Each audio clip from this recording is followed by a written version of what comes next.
system is no. Boston Pizza's new. Welcome back to the 2 Mutts podcast presented by BioSteel. I'm your host, Joshua Marshall. Tonight we have Clay Vanderham with us. Vandy, how's it going? Vandy is dandy, watching another Monday Night Football snooze fest. Yeah. When I took the over. Had a good weekend. Nice. Dinner with friends on Saturday, birthday celebration, and good to be back at her for the week. Nice. Well, that's good. That's good. And we got Brody McIntyre. Broads, how's it going?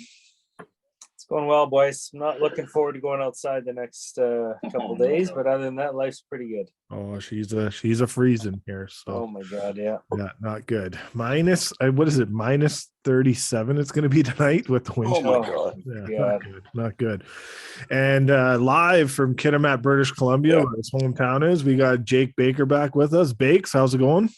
Hey, it's good. Land of the Jimmy Kimmel hockey fights, eh? There you go. Yes. Yeah. No, she's good. Yeah.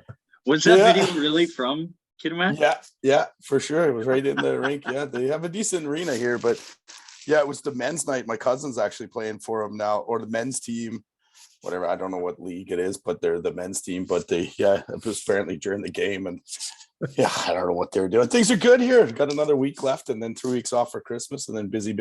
Nice. I'm probably busier at home than I am at work most days, but it's good.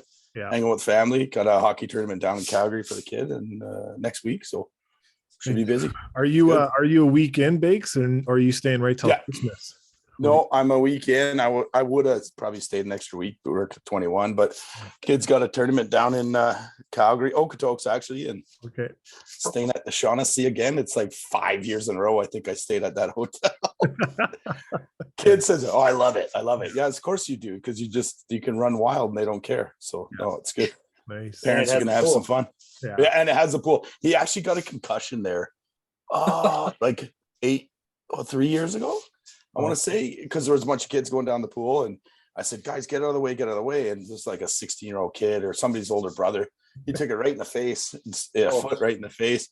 Then he went down. He says, "Dad, I couldn't see anything. I just swam." And then I said, "Well, into the room you go. Here's some orange juice. Shut the lights off. Turn everything down."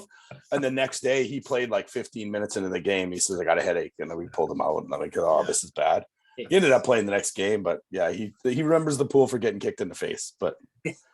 Yeah, it's fun. It's always fun to get out of town. It's just me and the boys, so it should be a lot of fun. Bring the PlayStation 5 and let the kids go at it on the NHL. Yeah, do their thing. Yeah, no, I'm just tracking this Arizona Coyotes and Calgary Flames game.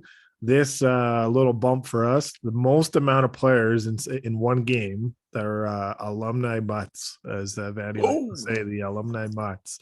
So yeah, we got Nick Bukestad on the Yotes, and then obviously we got the 3 Calgary Flames backs, Luch and Toff. So it's I guess you can call that the 2 Mutts podcast bowl or cup or whatever. So whatever you want to call it. But won't hear me say this much, but go Flames. Yeah, exactly. Yeah. So, but we'll just kind of jump into things. Obviously, we want to again thank you, Matt Benning, for joining us this past week. So it was another good interview with Benz, and his continued support to our podcast really means a lot. But I guess we're going to jump into what's going on. And Broads and I might have a blow here with this. I don't know what we might go with fisticuffs. Good thing we're not in person, but I guess we'll kind of go around the horn here. I'll kind of ask you guys a question and then we'll chime in. But we'll throw to you first, Vandy. Do you like Talk Oilers here, sponsored by Shadified Salon and Barbershop? Obviously McDavid and Draisaitl are back together. There are some injuries, and that seems to, whenever that happens, obviously maybe they just throw them back together. But level of concern, obviously, with Draisaitl not really centering his own line and kind of driving his own line. Is there, in your opinion? Oh my God. I'm going down that road. So start it. Go right now. Go now. Yeah. Okay. Before you continue, Bosco. Go ahead. Yes, Leon can drive his own line. But right now we're in desperation mode. We need to pick up wins, and who the hell is he going to play with right now? Like there's nobody going. He's not going to play with it. Yeah. He's not going to play with anybody. So you got to put the two guys together, and you got right now. Obviously, they're the only ones creating offense. Yeah. You know, for whatever reason, we just can't get that run support. I've got my theories on that, Yeah. but I don't. What happened there? You're about to jack up. You're all like, My son is down here with me. Oh, He's moving around. He can't I'm glad you noticed sit that still. too as well. So, but anyway, we just can't get any run support, and you got to put the two together. That's right now. That's your only option. They tried 13 with him. didn't work. Oh God, his days are numbered. Craig Button goes. I like Craig Button's comments the other day on TSN. He just goes, nobody in the NHL is afraid of Jesse Puljujärvi. He's like, you will not even get rid of him Mean for anything. he's playing mean this year. Remember what he said? I He's don't know. playing mean. Oh my That's God. what they said, I guess. But anyway, But- Leon can drive his own line. Yeah. All right. Bosco, I know what you're doing, what you're trying to do, but it's desperation mode. We need wins. We need points right now. So that's the reason why. Yeah. We're seeing what we're seeing. All right. Do you want to? We'll get back to you because you said you got some theories or whatever on. Yeah, well, you can get back and to all that. Yeah. Let's go on the horn about this. Yeah. Okay, Bakes, your thoughts. Couldn't agree more. It's can he drive his own line? And that's what I said. You nailed it. Who does he play with right now? How do you there's no other chemistry. How do you match that up? It's like I was asking you earlier, what happened to Hyman? Obviously, he took a hard hit. Looks like maybe day off concussion. Hopefully, no longer. But I mean, nobody's doing anything out there right now as far as like is chemistry or making a line. And we can beat up on Jesse Puljujärvi, but I mean, if he's playing in your top six right now, clearly there's an issue. So I don't know. He's doing what he's told, standing in front of the net, trying to do whatever he's supposed to be doing there, and trying to pot a greasy goal. But I don't know. You have McDavid and Draisaitl are kind of they're obviously that that special that they can win you games. Leave them together. Hopefully that's enough. Hopefully the other lines just hold off the team as long as possible. You see tonight how much Woodcroft's looking over, trying to make sure he matches up with top lines, and hopefully his top line wins. We're playing a Washington team that's down a few players injured, so I think that's probably helping us. Even though you were commenting, we're outshot like 16-4 in like 8 seconds of the games, but we don't start well. And at the end of the day, what do? You just hold on, and hopefully McDavid and Draisaitl win you the game, and hopefully whoever jumps in there and adds some secondary support. But right now, it just seems like they're just the other lines aren't gelling. I think they'll get it. I don't know. Yeah, he can drive his own line, no doubt, but who with? Yeah. I mean, separating them is almost worse. Trying to make it work on a second line than just leaving them together. Together with the power play or before they control the play. They make the other team work so hard. It's what do you do as a coach? I feel for the guy, but just every coach the last how many years has fallen to this exact same trap. You want offense, you leave them together. Well, it's your revert back to right all the time. So, Broads, your thoughts on this one? I know we might go back and forth here, but. I just feel, Bosco, that you're fishing, man, and I don't know why. You're just fishing. I don't get it. Right? We all know he can drive his own line. You and I could be his wingers, and he'd still be a good line. Like, it's ludicrous to even have this topic brought up. I don't know what the hell's wrong with you tonight. It's insanity that this is even topic number one. It's insane. So of course he can drive his own line. One of the best players in the world. Okay. He's way better than Austin Matthews. Hey, I think the real question should be: should he be driving his own line? That's what you should have asked. Should he be? Right? And then we answered it. There's nobody else to go with him. Yeah.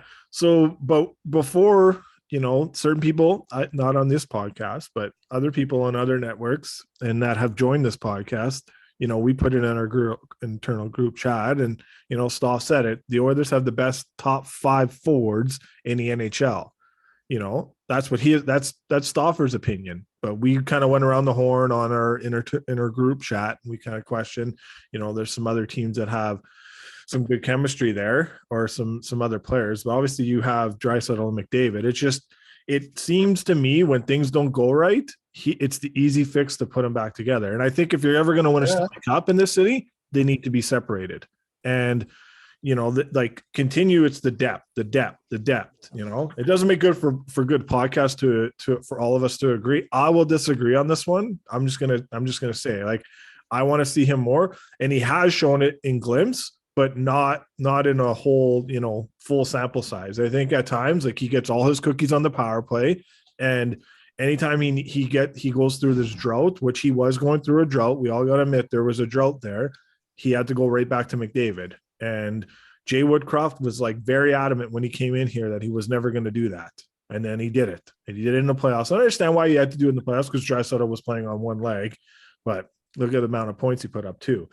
So I look at it, I'm like, you got to be able to, as a center, one of the most important positions on the team, besides probably the goaltender or whatever, you look at like Yamamoto when he plays with them, there's really nothing there. Like, is Yamamoto, so now the question is, are we starting to have a different conversation as we are with, but you had what, with 2 years ago, it was Yamamoto, Nuge, and Draisaitl was the phenomenal line. But ever since then, like, Yamamoto's gone down dramatically. Like, I know he just got back after 11-game absence, but still 0 goals on the season. Like, in the playoffs, he was not that good in the playoffs. So, like, now is like he more of a suspect than a prospect. Well, let's see over the next 5 games when everybody's hurt, right? Yeah. You got Hyman, you got Kane out, you got Yamamoto just coming back, But I think that's like, to be honest, I think the injury thing is an easy way out,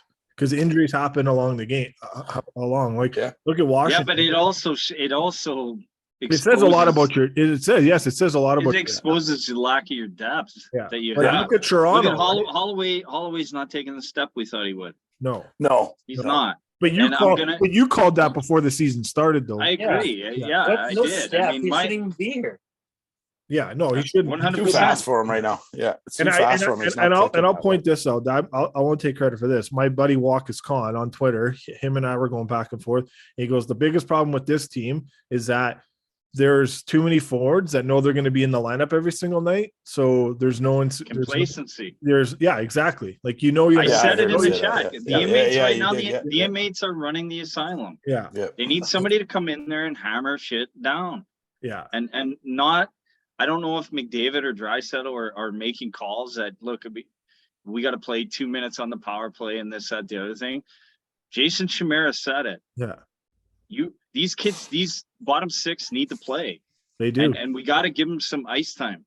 You can't run 97 and 29 for 30 minutes a fucking game and expect that you're gonna have them healthy for playoffs. Tonight to me. They did. When they started, they looked tired. Those guys look gassed to me. That's a problem. You guys see the on the power play, they have the minutes, how long they're on the ice for? Yeah. What's his name? Nuge was 2 minutes and 35 seconds. McDavid and they were at a minute 50 before they were still on the ice. That's honestly, it's the only team I see it. And Jay was like very hard on not doing that last year. Yeah. Somewhat he didn't. He made them accountable. When he first came in, he went the route of 4-line spread. He did. Nurse's minutes went down from like almost 4.5 minutes. Like, that's dramatic. Like, now they're back up. Yeah, Nurse went from like 27 some minutes. Like, I love that just comment from Obes. He retweeted the thing when I said today. He's like, Nurse 9 bananas. 9 schmil. Yeah.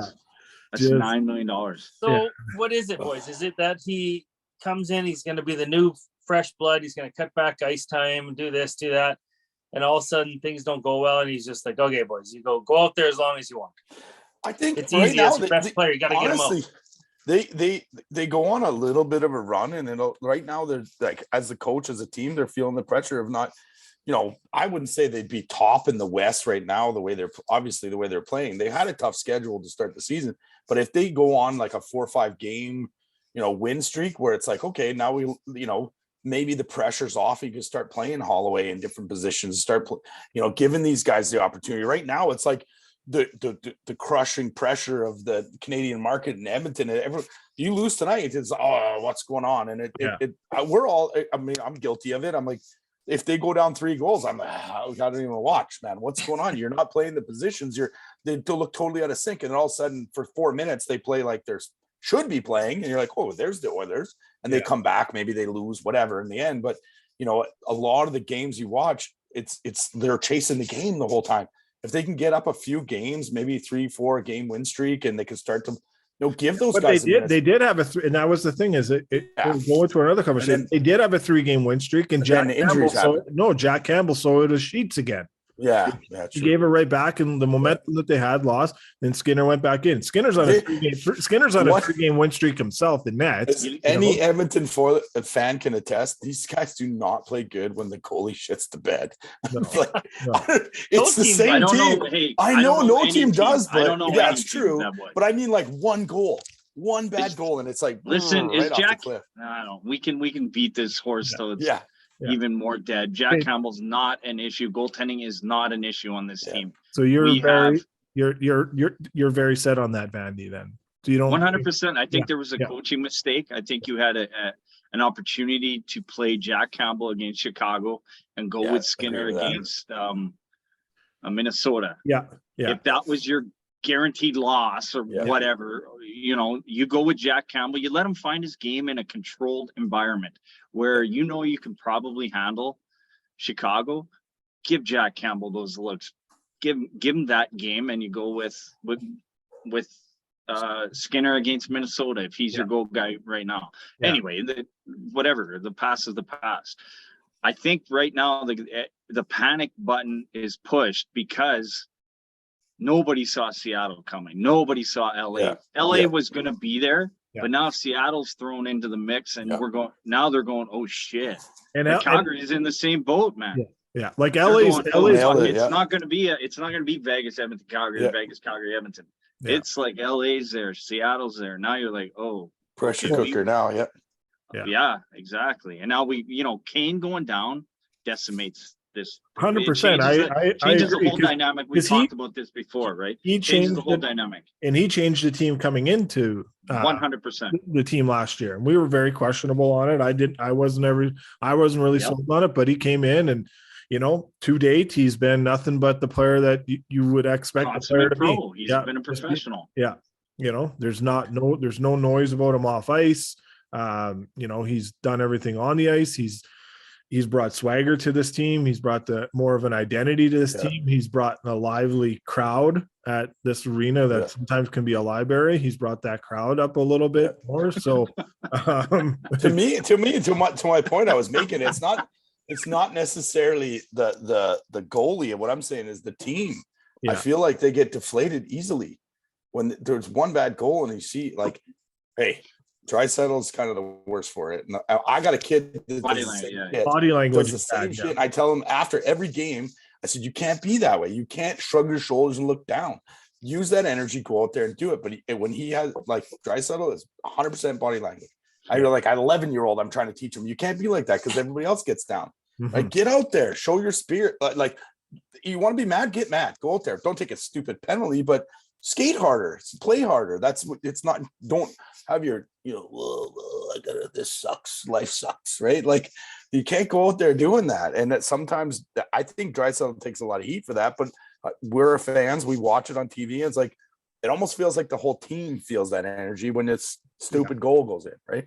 Well, because it's been 10 years of just be losing, 20 years of losing and losing. Yeah. I grew up a Vancouver fan growing up in BC, Vancouver and Edmonton, and I watched like Kluche let that one in from center, and then the series ended quickly. That's how I feel they play every game. Yeah. When a bad goal goes in, it's like, oh, here goes one from center. Like, come on. Yeah. Okay. So, Broads, does Jack Campbell regain form and get back to a plus 900 save percentage? I say regains his form. I don't know about his save percentage because it's so bad right now. I don't know whether it actually gets back up to that number. But if you start it fresh, I think from now, I think he'll be middle of the road NHL goalie like he's always been. If they can get shit dialed in, get injuries back, and start playing the proper way and not playing nurse 28 minutes a night, not having those guys on the ice 2 minutes at a time and get back to what made them successful. And they're getting away from that. And that, Yeah. speaking like Vandy says, that's on the coach for doing that, right? He did it, and he's gone away from it completely. And I don't know why. Do you think there's not enough noise in the city about Jay Woodcroft right now? Just maybe more questioning some of his moves, Vandy? No, I think he's got a leash. Yeah. Conference final, right? What have we gone to? We're on coach 3 now, 4, whatever it is. I'm not saying he should get fired. No. Yeah. I mean, as a coach, I think, I coach minor hockey. I know I'm going to get questioned on decisions, so I can't imagine what he goes through at the professional level. Yeah. And there are some questionable. I mean, he's gone away from what he came in here and did. Now, personnel and injuries and all that take account. He came in when the team was somewhat fresh, and don't make no mistake, the team got a boost when Evander Kane came here, 100%. And that helped him a lot. But I think he's gone away from what got this team into the playoffs and how they performed in the playoffs by rolling 4 lines. You got to give these guys, these bottom 6, need an opportunity to go out there and bang and crash. Like this Costin kid and Janmark. I mean, God, what is he? 6'3", 6'4"? Yeah. And they can skate, both of them. Yeah, let's get him in there and bang bodies. So here's my question, Clay, or actually all of you. Why has he, other than injuries, why has he gone away from that? Why has he gone away from when he first got here? It was McDavid, Draisaitl, Nuge down the middle. It was Nurse down to 23 minutes. It was starting second line power plays. It was minute on the power play get off. Why has he gone away from that? I think I think it was a panic. I think he got away from it really early, Broads, because last year they started 11-2. He wasn't here for the 11-2 start. Obviously, that was Woody. But I just think, oh wow, Washington just scored. No, that was Tippett. Yeah, sorry, Tippett. Was yeah. I think it's injury based though. And then other players just not stepping up their game. He's not, like he said, a lot of his coaching decisions are eye test. He's looking at eye tests all the time. He says it. He says, I use my eyes. And obviously nobody's given him anything worth splitting up. And then the ultimate go-to is McDavid, Draisaitl. And then they produce and you're like, well, I'll just go back to that because I don't want to get roasted for losing a game or our team losing that bad. And but I don't know. Yeah. I find you can't him have that mindset as a professional coach. I don't think you can. You need to have a confidence, and you can't worry about the white noise. But I think that comes with the fact that Woodcroft isn't a veteran coach either, right? Yeah. Young in the NHL, like he did very well in Bakersfield. But he was behind an NHL bench for a very long time as an assistant, right? So for sure, but I don't think he's not like Sutter. He's he's not salty and seasoned. He's not. I know he was that shit. And I know he was upset when they lost against Minnesota, and he got questioned for running Draisaitl, McDavid, and like the big guys for almost like half the game. And when they asked about the energy and the legs and all that, he's like, nope. He was very shot it down. I bet you he goes to those players and they say, we're good. They're always going to say we're good. And they probably are. 100%. Yeah, exactly. You want to play that much, right? So, but is that an issue? I mean, 100%. It is like the inmates running the asylum. As much as we want to rip on Mike Babcock, and we've had we've had Kami on, and Kami's talked about Babs and all that. And maybe he's not a good person, but Babcock's a really good coach. And it's weird because Jay Woodcroft comes from the school of Mike Babcock. He was with him in Detroit, so he was a part of that system and growing up in there. In Babcock, he's never had any player of his that are star player. They've never played more than 20 minutes. Even his whole time in Toronto, Marner, Matthews, all those guys, they're always 18, 19 minutes a night.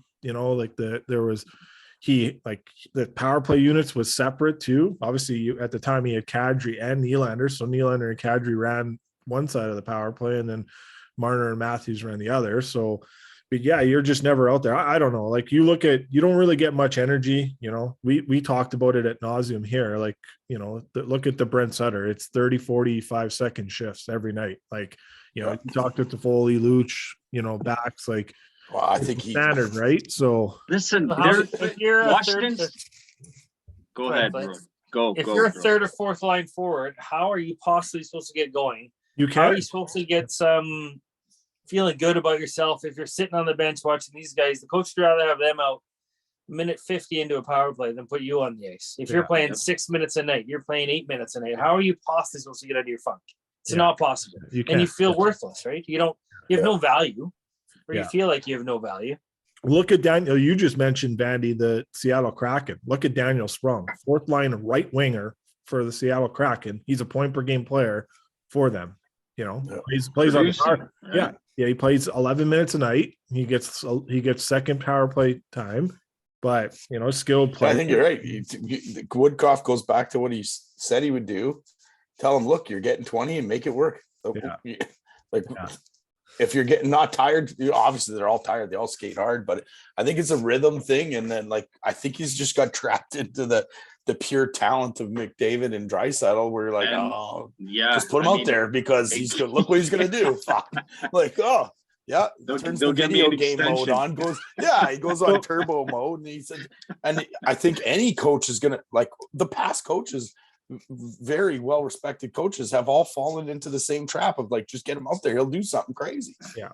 So what happens here with JP Broads? What are we doing here with him? What's going on? Obviously, no one's probably going to qualify $3 million. So trading him is probably not really an option. You probably would have had a trade already, but do you just got to lower his minutes? And then, you talked about Janmark and Kim Costin. Do they just got to get elevated minutes with maybe even Draisaitl on the second line with those guys? I know typically those guys probably aren't second line players, but you might get something out of them. You might strike something there. What do you do? Maybe if it's even a few games, right? You can strike lightning from the bottle, get him going for a few games. Yeah. He is what he is, right? He's not, they're just probably going to let him walk. I had a guy tell me who's in the know. Yeah. He said they can't get a 4th round draft pick for him. No. So they can't even give him away. No, there's no way they're going to qualify him at 3 point, whatever it is. So he'll be, in my opinion, he'll probably be a free agent at the end of the year.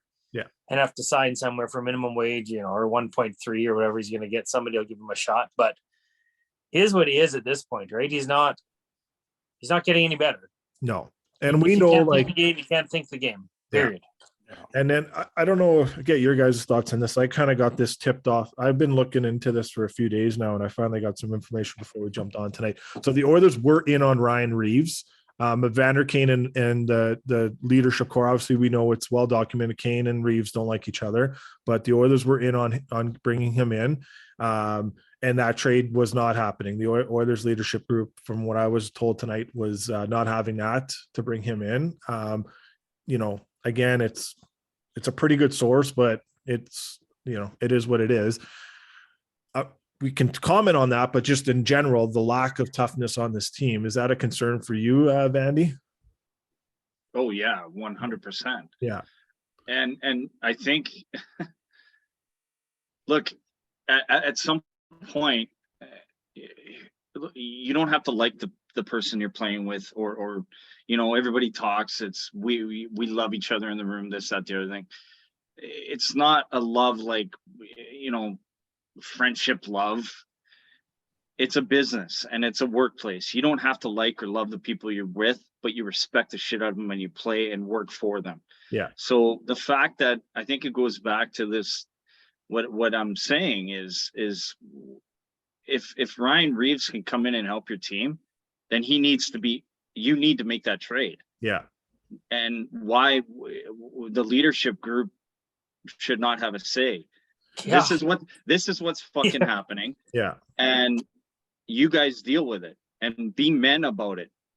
Yeah. Okay. I don't care if Evander and Ryan, talk to him like they're buddy, but Evander and Ryan Reeves don't get along. Fuck it. You're going to learn to play together. Yeah. You guys don't have to go to dinner together. You don't have to go out when we're out on the road together. No, you don't even have to room together anymore. Yeah. But you're going to fucking play for each other and go to war for each other. And so the fact that the leadership went against it, that's what I was told. I think that's what I'm. Yeah, it's proving my point that they need somebody to come in here and lay the hammer down and go, look, things need to change. Yeah, Yeah, it's from what we were told is like what I was told tonight. I've been digging on this for a few days now, and then about 90 minutes ago, I got a confirmed that the leadership core voted against bringing him in. In case in point, it was Vander Kane, and so yeah. So, I mean, is he going to change? Is he going to change the dynamic of your team? It might not. Like he's but you know, but he adds that. I think they're five.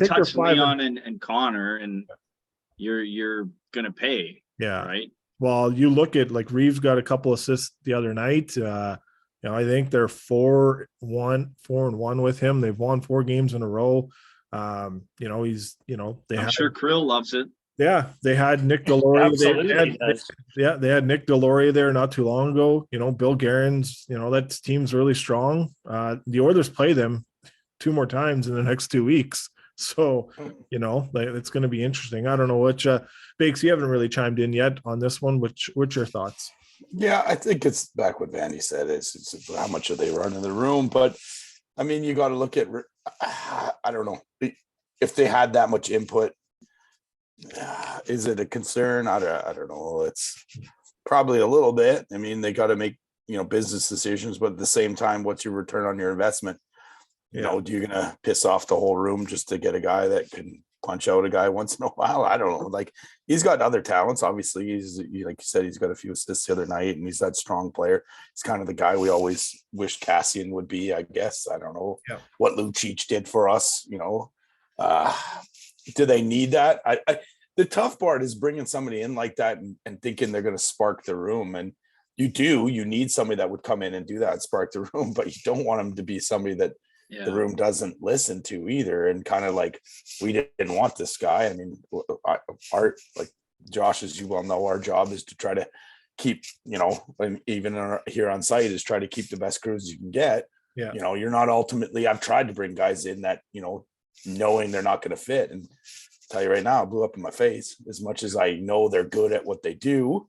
Yeah. And I knew they would be an asset to the team, but no matter how much they were an asset, it blows up in your face. Yeah. Everybody turns on you and turns on the team and then all of a sudden you're getting half what you thought you would normally get out of that person or the group with just bringing on that one person. So, it's not hockey related, but I'm sure personality related. Yeah. Yeah.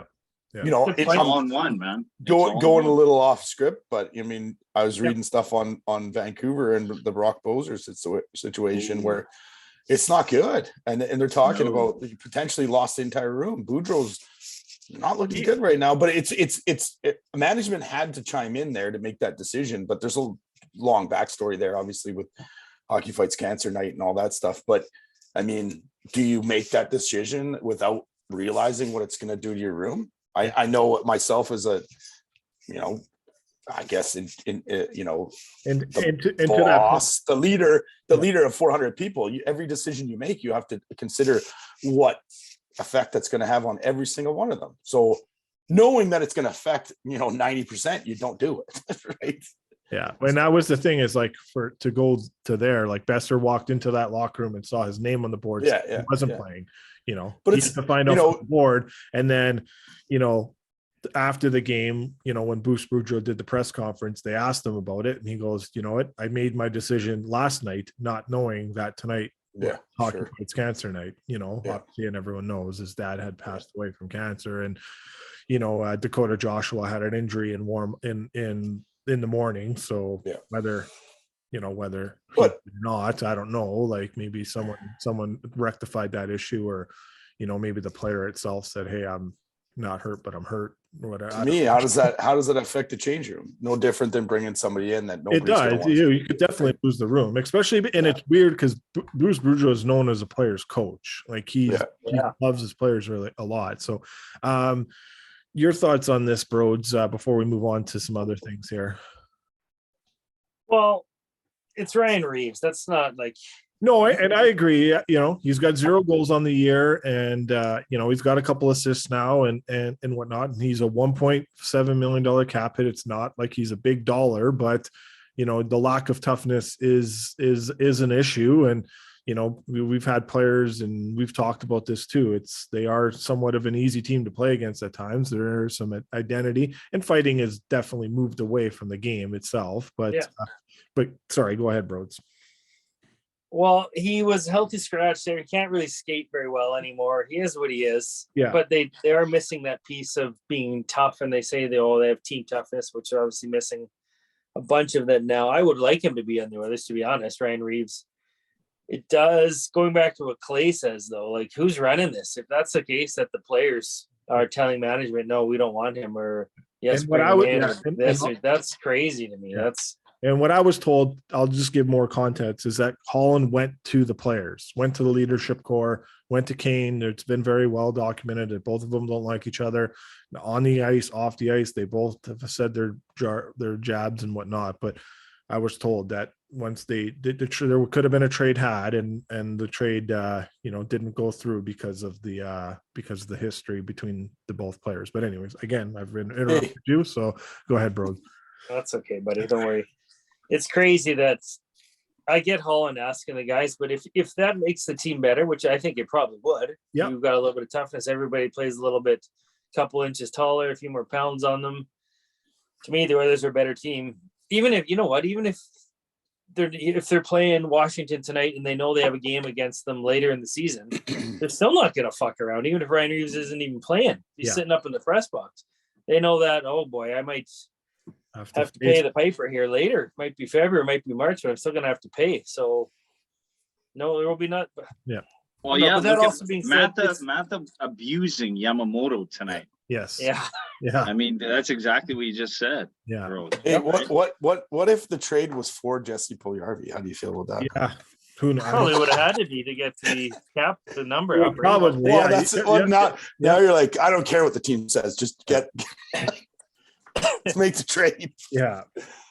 Yeah. Well, it's funny because they did talk about that on this in curfew on Thursday. Shane O'Brien was like, I would, if I was the Oilers, I would have just traded Jesse Puljujarvi for Ryan Reeves straight up and just said whatever, Move on, yeah. And then move him again with a draft pick or something, right? But anyway, yeah. But anyway, that's just because, and I know he was talked about there, but we'll see what happens for sure. It's definitely concerning, and the shots are 49-30 right now as we speak. Well, listen, the third goal is basic U11 full ice defense. Pick up the late guy.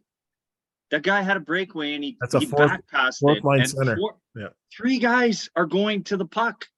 Yeah. Like, take a late guy, man. How about the second goal on the power play? I didn't see it. I didn't see the second goal. Whoever the right D was, I can't remember. Who McDavid, or it was a good fake by Kuznetsov. Then they go down. He was on the flank. They said put it to the goal lane guy, and both McDavid and the winger and the D are out to the point, and she's literally wide open in front of the net. Yeah, just it was bad. Yeah, just another one, right? So now do you go to Campbell against the Coyotes on Wednesday around the horn? Bakes, you say yes, you shake your hand. Well, I think so. Like, what's the score in the Calgary game right now? 2-1 still. So, I thought Calgary get them. I thought Calgary get them by more, but yeah, I think so. Like, I don't. They're below them in the standings as well. I don't know what their goals for are. Like, I thought they were a little bit lower on the goals for percentage there, or the total goals for. So I don't think it's a team you're gonna see a high amount of shots a game. Well, I don't know if we keep giving up 50 shots a night, who knows? But you definitely can't give up 50 shots if Campbell's in net. But at the same time, I mean, it's one of those games that should be, peppered a little bit less. I think try to find his game, and then Skinner's played the last two, right? So yeah, it only makes sense. Since that goal, that 3-2 goal, Evan Bouchard's been benched. So just note that. So courtesy of Ryan Rashog on Twitter. So, said he's working the game. So yeah. Well, listen, let's make no mistake about it either. Washington's on their back nine. They're an older team. But they've got that experience and that will to win, right? Yeah. So they're still a damn good hockey team. I think, and Skinner's playing very good tonight. Yeah. And I was watching very good all year. He's I'm not and saying- this is the battle of the two best goaltenders in the American Hockey League the last couple of years. Charlie Lindgren was he was really good in the American Hockey League, and obviously it's well documented how good Skinner was.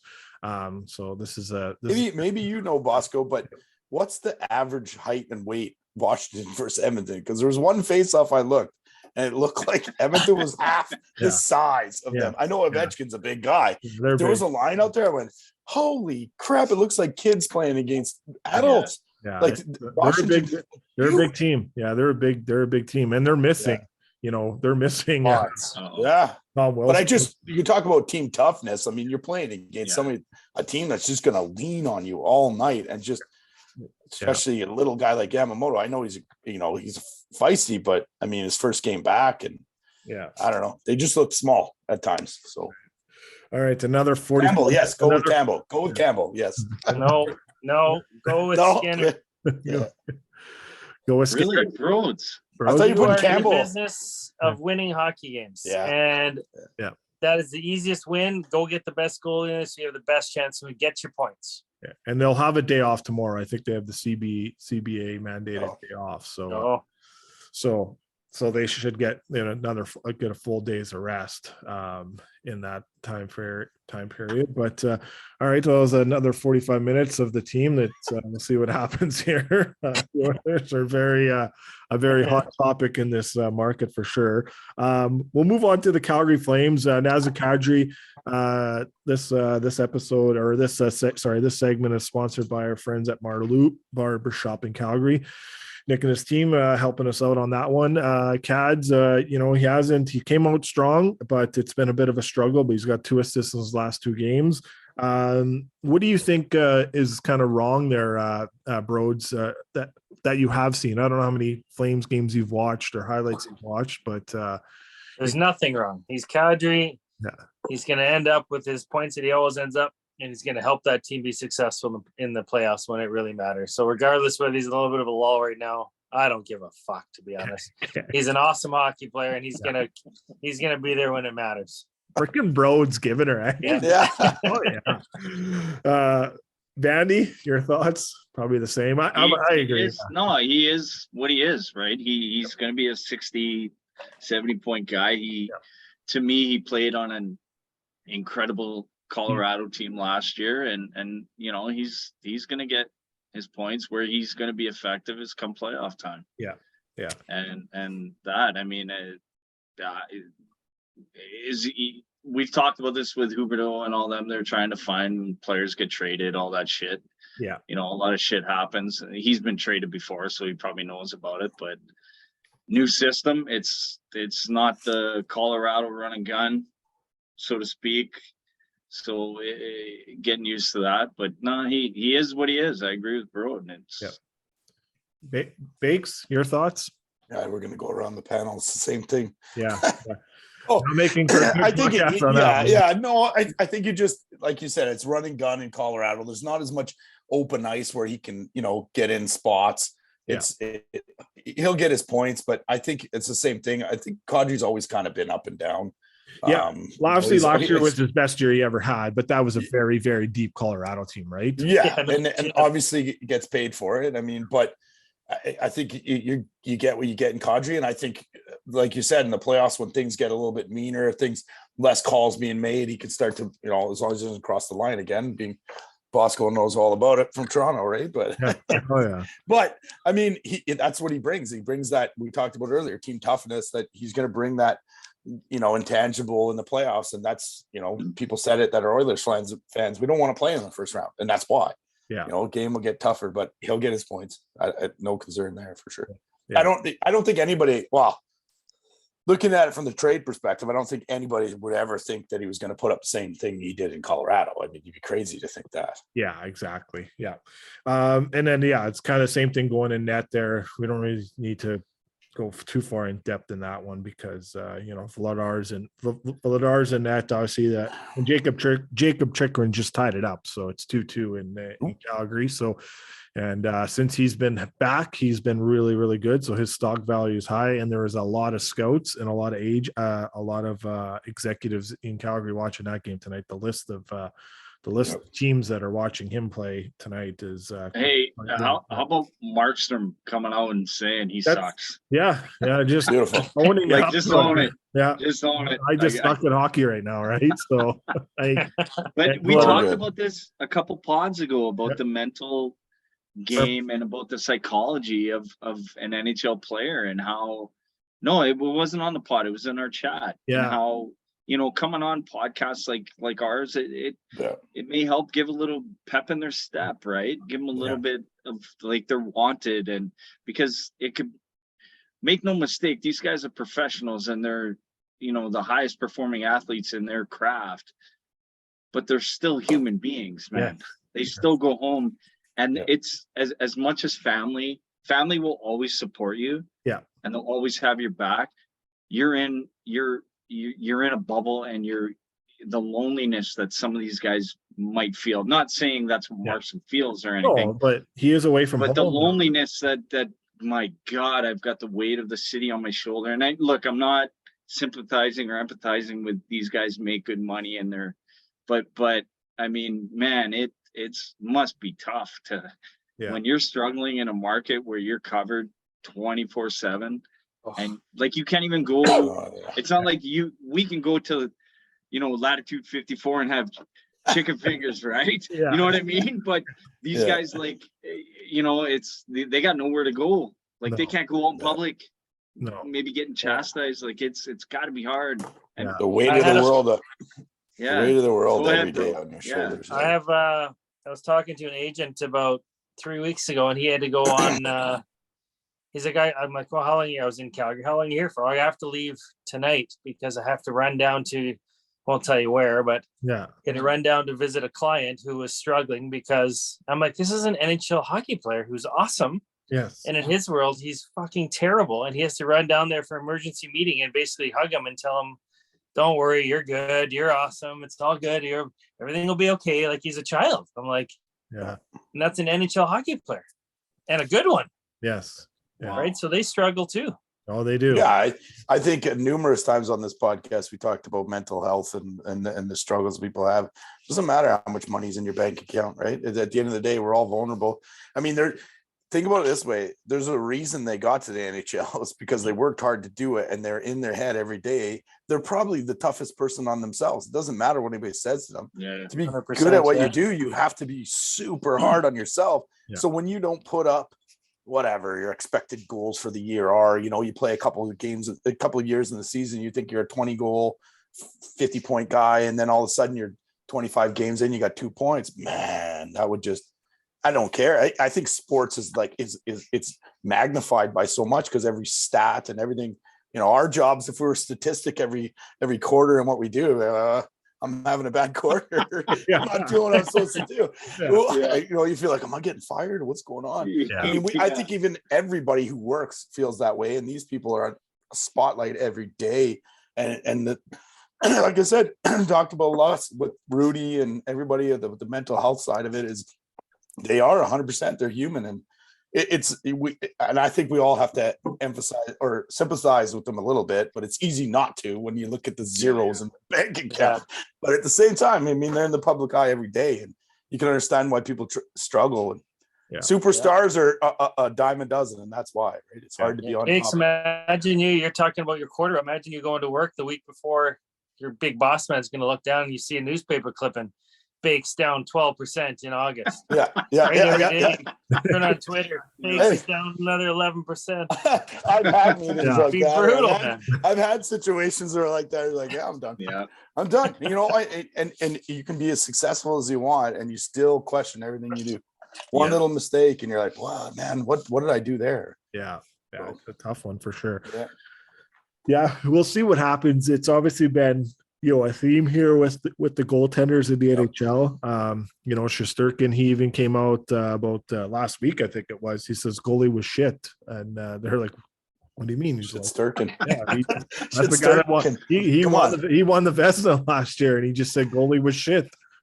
Every single goal was his fault, and they're in a funk right now too. So, Jacob Trouba is hurt and he's fighting, and we probably seen the best fight this year with Truba and Brady Tkachuk. We probably seen Brady Tkachuk finally come out and be like, "Okay, that is Big Walt right there." So if anything was very close to Big Walt, it's probably Brady out of the Tkachuks, But that was quite the fight. Both of them really needed it, and we'll see what happens for sure. So, but Mitch Marner's on a heater right now too, so we'll see what happens. He's got the record, so again, the Rev is eating that trade in a bad way. So, God. uh, Do you guys know what the trade was? it was like he traded. It was fantasy. He traded Bosco Zegras for Marner. Straight up, 1-1. Like fuck, Rev. No wonder he went to the Kananaskis. He's trying to escape. Exactly. Is it a keeper? Is it at least a keeper draft? It is a keeper draft. Oh too. my God. Oh, that's the tough one. That's a bad one. I woke How are we going to talk hockey with a guy like that now? I know. He lost all credibility. He did. Oh. We're bad nothing him. He's not on. Yeah, you can't even defend himself. how did you pull this off, Bosco? How did you do this? This is how it happened. This is how it happened. He woke up and he's like, it was like a Saturday or Sunday, and he's like, I want to get rid of Marner. And I quickly looked at my thing. Why? I don't know. He just said he wanted to get rid of him. Like he's just like, and Marner was at like, this was game 4 of the point streak. Like it was still early on in the point streak, which is still like whatever. Still 4 games. Yeah, it's still 4 games. It's not like 4 games in the season, but he took them, and so he. I quickly sent him Zegras 1-for-1. Boom! I got a text, went through, and then everyone voted on it and said yes. So I don't know. Wow. Oh my God! So like everybody had to vote for Everyone this? had to vote for it too in our fantasy too. So you've got you're like the Batman of your fantasy league. You've got all the owners in your back You pocket. bamboozled them all. yeah, You bamboozled them all. they all got But they Manscaped can't go- packages. So. Yeah. There's the truth, eh? There you Huh? go. Oh man, Future considerations. That's Yeah. what they got. Oh, God. what's all your addresses? I need to. Yeah, start no. Manscaped. That's hey, it's a long season. You never know. Yeah. What's Robertson? So tomorrow's the big one, right? Yeah, Robinson against versus Marner. Yeah. So, and I got both of them in my. I got Robertson on my money, team dude. too. So Well, I So think I Marner Rob, last one of your year crazy in our stat pool. about Robertson. yeah, Sorry, I got to interrupt you because this is crazy. Give it. That draft, they got Klingberg, the goalie, and Robertson in one draft. What? Ottenberg or Otten, whatever his name is. Andre? Yeah. Otten. Yeah. Like, you got a number 1 goalie, a number 1 defenseman, and a stud forward in one draft. He won. Whoever was in Yeah. charge of that should get a ridiculous race. Yeah. the Jim Nell. He Oh, is the yeah. GM. Yeah. He is the GM. So, Wow. Amazing. yeah. So, Incredible. yeah, no, it is for sure. So the other good debate I want to talk to you guys about, obviously we saw Connor Bernard. He was here last night here in Edmonton. He had a 5-point performance, but his head coach kind of came out and he was pretty pissed off. John Paddock, longtime NHL coach. He was not too happy that the media was asking him if they were going to trade Connor to go, because right now the Regina Pats are a 500 team, and are they going to trade him and all that, understanding that if Bernard doesn't want to get traded from what we're told, and he does have a no move clause to say that he doesn't want to get traded. That does kind of somewhat exist in the junior ranks as well. It does. Yeah, so the way They said, yeah. yes, yeah, Really? Yeah, they said it. I didn't know that either. Yeah. yeah. So now there's I think there's different ways of how that works. I don't think it's like an actual you sign it or whatever. I just think you can't trade a player with less the player kind of comes out and says, I want to get traded or I'm open to get moved or something like that. As far as I know, he has to go to the team or whatnot. Yeah. So of that, there's probably some other logistics to it too, but they might not be in, the Memorial Cup kind of race. And it's been a while since we've seen like a really, really star player, because we didn't get that with Connor, right? McDavid, he never got that. He didn't win an OHL championship. He never got to play for a Memorial Cup. So we as fans got robbed of that. So would you guys, like, where do you guys come out on this? I'll throw to you first, Broads. Like, for obviously he's going to go play at the World Juniors. So that means, they're going to lose a good player. They have a defenseman on the team who's going to also go play in the World Juniors. I think he's on the Slovakian team or whatnot. So they're going to lose some good players. So they might come back where the team is not in the great position that they are. But this, trade deadline is on January 2nd. So do you think he should accept the trade or how, or do you, as Regina Pats, is there something about, standing at that podium and then them saying, Connor Bernard from Regina Pats? Because obviously the team that drafts them, there's a financial kickback to that team too from drafting those players. It's not I don't think it's a whole lot of money, but it's some dollars in your pocket. But the haul you can get for him is huge. Your thoughts, Broads? I think it goes to the owner. I think the owner depends how much money he's making, how much bank he's making off Bedard jerseys and all these. A lot right now. Yeah, like my kid, him and 7 or 8 of his buddies went to the game yesterday in Edmonton here, and he said when Bedard scored, the whole place friggin' erupted. Like they were there to watch him. They weren't there to watch the Oil Kings. Yes. I know they're not getting any money out of that, but imagine the sales he's getting on jerseys, all them, everything. I'm sure his barn's sold out every time he's there. It is. A couple of podcasts ago, I think you missed it, but he sold out all teams they were on this lengthy road trip. He sold out every 6 arena. in a row, something like that. Yeah.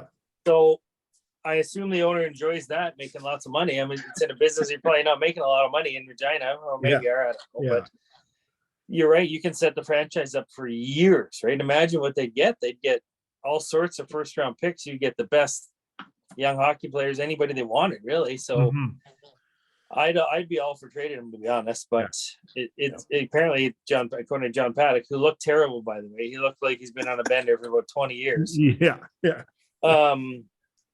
Apparently you can't move him unless he wants to, and he wants nothing to do with it. I'm right. You guys know him, right? He looks awesome. You work for the Kamloops media. What did you say to the guy? I'm gonna find out. Yeah, he was. Yeah, he was not happy. He was not happy at all. So, so you're obviously, you say yes. I say yes. Vandy? No, I don't think the Memorial Cup holds a candle to the World Juniors. And I think the kids nowadays, the World Juniors is their ticket, their meal ticket, if you will. Memorial Cup is probably a great feather in their cap. But and I might be way out of left field on this one, but I think unless the team is there and present and ready to win it, why would I leave Regina? I'll enjoy my last, 4, 5, 6 months there. I know I'm going to the NHL next year. World Juniors is where I'm gonna make my mark. Yeah. Memorial Cup, when is it? May, end of May. Everybody's kind of it's not what it used to be. It's still obviously there's a lot of history to the trophy and it'd be nice to win it, but why am I gonna I'm a number 1 overall pick. I'm going to the NHL next year.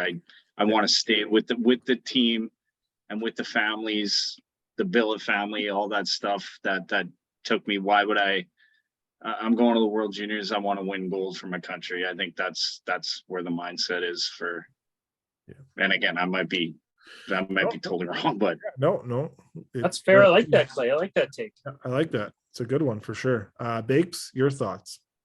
Yeah, I'm with you guys. I love that. I love that take because it's at this point clearly something's clicking. He's putting up huge points. I mean, if you ask the player, what's he going to say? He's probably happy where he's at, and he knows where his career is going. And at that point, I mean, I think if you're on a winning team, you're there. You're going to shoot for it. You can put in that. Obviously he's going to put in a huge effort regardless. But I think you'd be looking to get some guys on your team to make that push to win. But if they're just a middling team and maybe they make the playoffs, make some noise, but I don't think, even as a general manager, how do you sell that to your fan base? Even like you said, is Regina, the huge fan base in Regina for a lot of different sports. I was there for a few years and they just love every sport. It's good. It's great fan base out there, but I don't think you sell it. He goes to the World Juniors and he puts up huge points. Maybe they place really high and then you're going to trade him. before or after that. I mean, you can't sell that. My kid went to the game the other day too, and he said, "What a rocket!" That's all he said. He's like, "Man, that like 11-year-old my son." He says, "Man, it's a rocket." He was sitting right behind the goalie and watched him score, and he said, "I couldn't believe how hard he shot."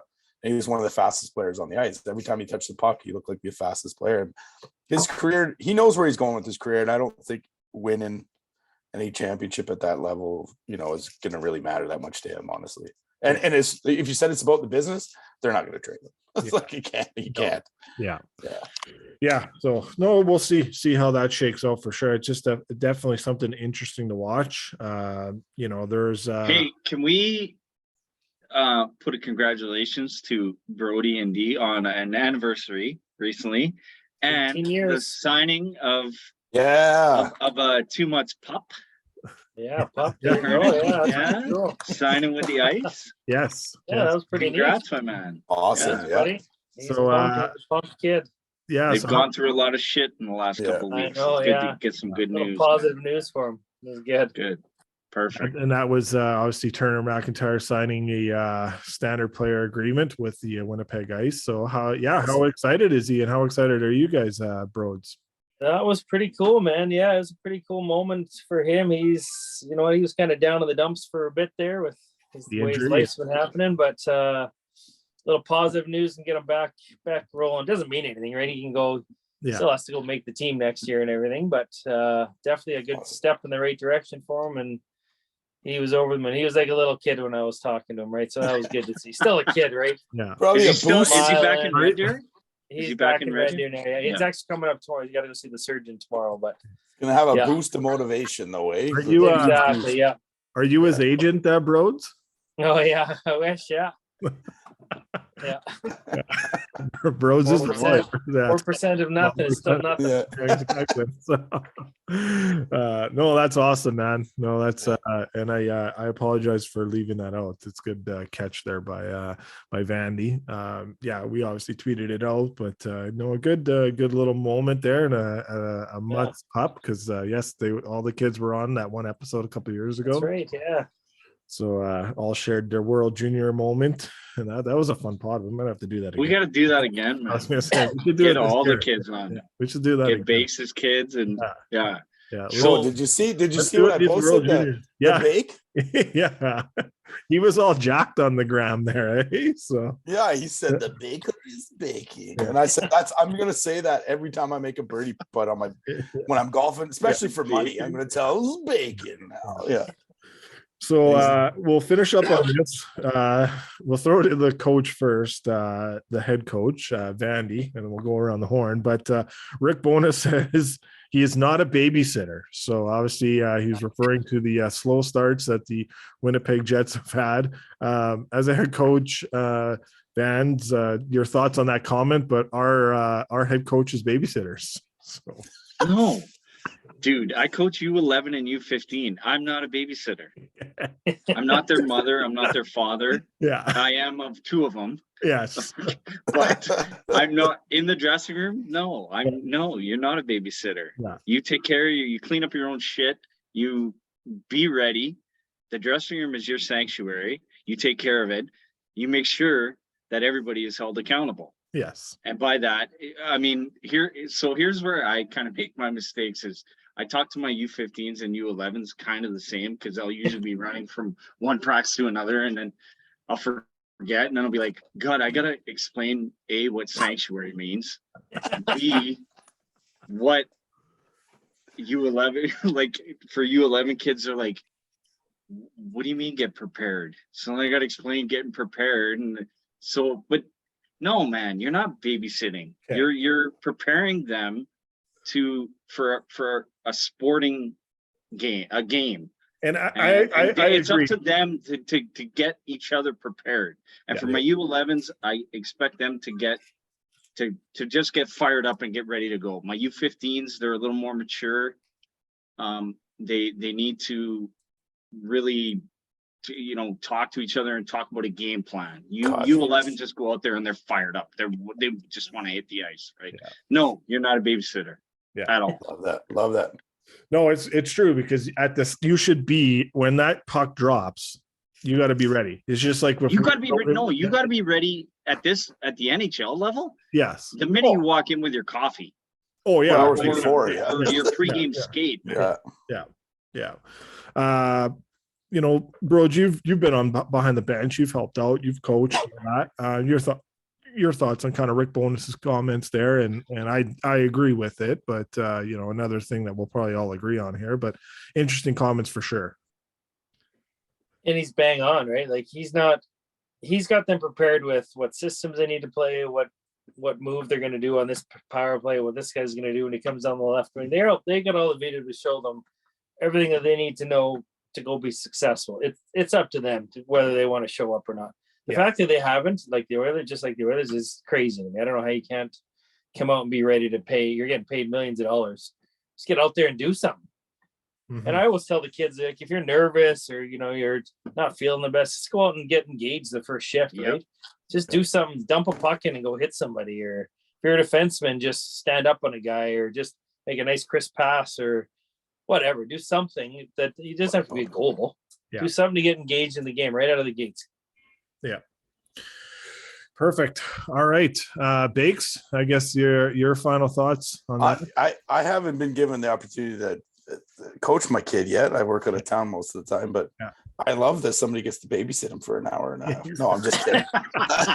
You know what? It's you fucking parents. Yeah, no. Honestly, I prefer they're tough on him. I've watched it when he's on the ice, and if he's screwing around with the puck and still shooting when everybody's coming in, they yell at him. I go, good. I'm up there going, hey, like, give it to him. Like, at this point, if anybody is like, you guys obviously coach your kids. I tell my kid something, we'll play on the outdoor rink. I try to teach him something, and I'll say it 1,000 times. He does it once in practice because the coach said it. He goes, look what I learned. I'm like, man, I've been telling you this for a year. But at the same time, give it to him. Like, if he's being a smart, I would. So when you're on the ice and you're in the asylum of playing hockey and you're not paying attention, I'd never be upset if the coach gives it to him. Be ready. Mm-hmm. I tell him before the game, I give him a fist bump, play hard. That's all I say. Go out, play hard. Yeah. Obviously, we say have fun, but if there's something the coaches, I tell them, hey, make sure you're shooting. And I said, well, why didn't you shoot on that play? Coach said I got to pass. Okay, good enough. Whatever you guys have to do for the team, what coach says, it goes, right?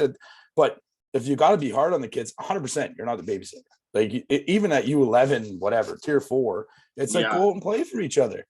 If you're going to be upset about a play, be upset. You see him give him the pat on the back, don't worry. But at the same time, I don't expect that, the coach not to be hard on kids. If they're acting up, I mean, we've all seen the kids that are just, we all pray that our kids aren't that one. I mean, fortunately, my kid's not that bad, but as far as being a brat out there, but if he does something stupid, he's going to sit. I'm going to say there, yeah, I agree. Yeah. A little piece of you hurts, but at the end of the day, like, of course, don't be stupid. Like, don't make a decision that's going to affect your team. Take a bad penalty or something. You're going to see the coach talking to him. You take a good penalty, he gives him a pat on the back, right? So that's just how she goes for sure. So all right, we'll finish up on this pretty cool moment. Obviously, Bruce Cassidy returns to Boston tonight, and he gives the Bruins their first loss on home ice. Big win by the Vegas Golden Knights, 4-3 win in the shootout. I heard that was funny. Elliot Friedman was talking about a story, I think it was on his podcast today, that the first time he really ever saw or heard the big money on the board of a coach going into another former rink was when Babcock went into Detroit when he was with the Leafs. And Detroit put a lot of money on the board, and then one of the players on the Leafs, unnamed, went up to heard how much money was going there and then doubled what the money was on the board from what he heard was in the Detroit locker room. So I wonder if we'll hear a story of that coming out of this one here. And the Vegas Golden Knights did this without Jack Eichel and without Alex Pietrangelo too. So kudos to them on a big win. And I think that division's getting more interesting. And Seattle's for real. Vegas is back to where kind of we all thought they would be. Bruce Cassidy's done a good job there. And yeah, it's interesting, man. And we'll see what happens. And if you look at that Seattle Kraken lineup, there is, I think, about 7 players that are on pace for 20 or more goals. So it's well balanced scoring. They're getting it done by committees. So and then the LA Kings, obviously Cal Peterson placed on waivers. He's gone down to the American Hockey League to kind of reform his game. I wonder if that might happen for Jack Campbell. I know I threw it out on Twitter that might happen maybe in January if this doesn't turn around real quick for him, if it gets even a little bit more south. But we'll see how that plays out for sure. As we know, no one's claiming those contracts, but we'll see where things go. But other than that, I think that's it for me. I don't know. Do you have anything else to add there, Vandy? I know you were kind of talking about those. We probably should give those kids a shout out. Jake Chason, and I apologize. Listen. Yes. Yeah. The goalie, Gordie Howe hat trick, man. Okay. Green. I lost his name from, I think it's a junior B league in Saskatchewan. Good for you. Yes. Son. Oh, yes. Good he got the fight. Center ice too. Yeah, I got that one at center ice. So. And then yes, the Brandon Wheat Kings. Can somebody explain to me why in the fuck that is not Headline top news Yep. on Everywhere. CTV, CBC? Yeah. Well, I mean, we could probably go for days. It was on that global. one. It was on global Edmonton already. Okay. Yeah. And now you actually. But I seen it mean, out like, in, come on. These Vancouver kids, CTV. you want to know why my kids play hockey? It's they're not going to the show. I know that. Well, I'm not going to tell them that, but Hopefully they don't listen. Don't hopefully listen they if you don't do. listen. But you know what I mean. The Yeah. chances of them getting to Yeah. the show are very limited. But it's because of meeting players like that, meeting people like that. We talk about the negative aspects in hockey, and we need more of this, more of that. But no, the game needs changes, but the personnel in it are good people, man. Yeah. When there are good people in the game of hockey, as there is in all sports, but like media, we tend to focus on, they tend to focus on the negative aspects of it. But what a feel good story, man. And good for those kids.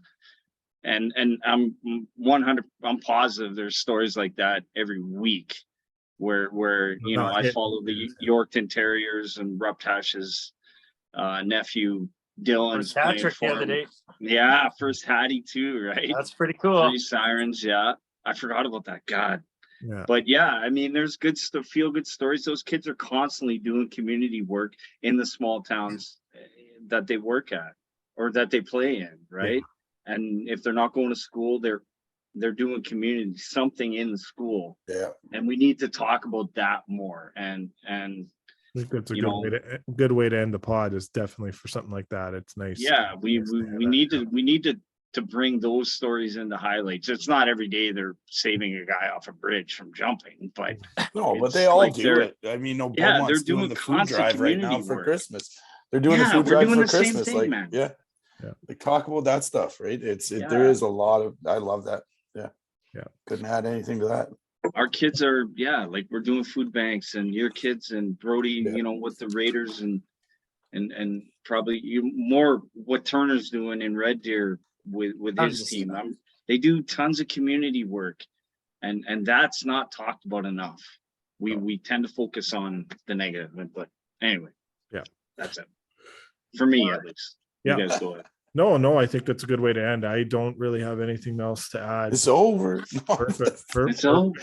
Perfect. So, perfect way to end the pod. And if you guys have anything else to add, I think that's it for us. So well said. Yeah. Good way to end. So, all right, everyone, stay warm, drive safe. Looking forward to chatting with you guys later in the week. So we'll probably have another episode to break down some more Oiler games. So take care and have a good one, everyone. Cheers. Yeah, boys. Thanks, boys.